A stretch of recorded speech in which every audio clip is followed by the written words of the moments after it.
അധ്യായം 8. നോഹയെയും പെട്ടകത്തിലുണ്ടായിരുന്ന എല്ലാ ജീവജാലങ്ങളെയും കന്നുകാലികളെയും ദൈവം ഓർത്തു. അവിടുന്ന് ഭൂമിയിൽ കാറ്റുവീശി, വെള്ളം ഇറങ്ങി, അഗാധങ്ങളിലെ ഉറവകൾ നിലച്ചു, ആകാശത്തിൻ്റെ ജാലകങ്ങൾ അടഞ്ഞു, മഴ നിലയ്ക്കുകയും ചെയ്തു. ജലം പിൻവാങ്ങിക്കൊണ്ടിരുന്നു. 150 ദിവസം കഴിഞ്ഞപ്പോൾ വെള്ളം വളരെ കുറഞ്ഞു.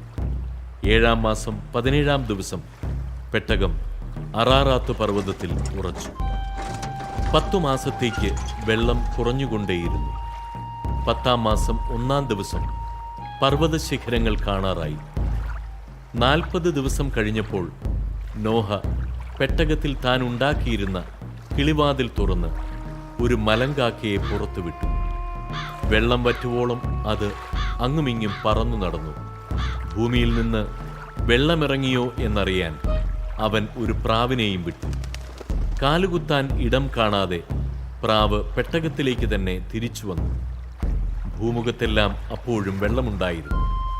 അവൻ കൈനീട്ടി പ്രാവിനെ പിടിച്ച് പെട്ടകത്തിലാക്കി. 7 ദിവസം കൂടി കാത്തിട്ട് വീണ്ടും അവൻ പ്രാവിനെ പെട്ടകത്തിന് പുറത്തുവിട്ടു. വൈകുന്നേരമായപ്പോൾ പ്രാവ് തിരിച്ചു വന്നു. കൊത്തിയെടുത്ത ഒരു ഒലിവില അതിൻ്റെ ചുണ്ടിലുണ്ടായിരുന്നു. വെള്ളമിറങ്ങിയെന്ന് നോഹയ്ക്ക് മനസ്സിലായി. 7 നാൾ കൂടി കഴിഞ്ഞ് അവൻ വീണ്ടും പ്രാവിനെ പുറത്തുവിട്ടു. അത് പിന്നെ തിരിച്ചു വന്നില്ല. നോഹയുടെ ജീവിതത്തിൻ്റെ 601-ാം വർഷം 1-ാം മാസം 1-ാം ദിവസം ഭൂമുഖത്തെ വെള്ളം വറ്റിത്തീർന്നു. നോഹ പെട്ടകത്തിൻ്റെ മേൽക്കൂര പൊക്കി നോക്കി. ഭൂതലമെല്ലാം ഉണങ്ങിയിരുന്നു. 2-ാം മാസം 27-ാം ദിവസം ഭൂമി തീർത്തും ഉണങ്ങി. ദൈവം നോഹയോട് പറഞ്ഞു, ഭാര്യ, പുത്രന്മാർ, അവരുടെ ഭാര്യമാർ എന്നിവരോട് കൂടി പെട്ടകത്തിൽ നിന്ന് പുറത്തിറങ്ങുക. പെട്ടകത്തിലുള്ള പക്ഷികളെയും മൃഗങ്ങളെയും ഇടജന്തുക്കളെയും എല്ലാം പുറത്തു കൊണ്ടുവരിക. സമൃദ്ധമായി പെരുകി അവ ഭൂമിയിൽ നിറയട്ടെ. ഭാര്യയും പുത്രന്മാരും അവരുടെ ഭാര്യമാരുമൊത്ത് നോഹ പെട്ടകത്തിൽ നിന്ന് പുറത്തു വന്നു. മൃഗങ്ങളും ഇഴജന്തുക്കളും പക്ഷികളും ഭൂമുഖത്ത് ചലിക്കുന്നവയൊക്കെയും ഇനം തിരിഞ്ഞ് പുറത്തേക്ക് പോയി.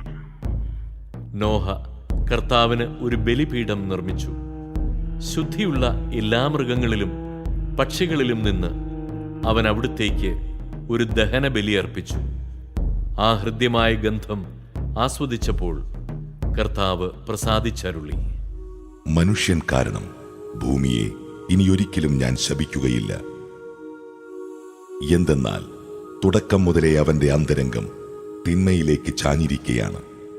ഇപ്പോൾ ചെയ്തതുപോലെ ജീവജാലങ്ങളെയെല്ലാം ഇനിയൊരിക്കലും ഞാൻ നശിപ്പിക്കുകയില്ല. ഭൂമിയുള്ളിടത്തോളം കാലം വിതയും കൊയ്ത്തും ചൂടും തണുപ്പും വേനലും വർഷവും രാവും പകലും നിലയ്ക്കുകയില്ല.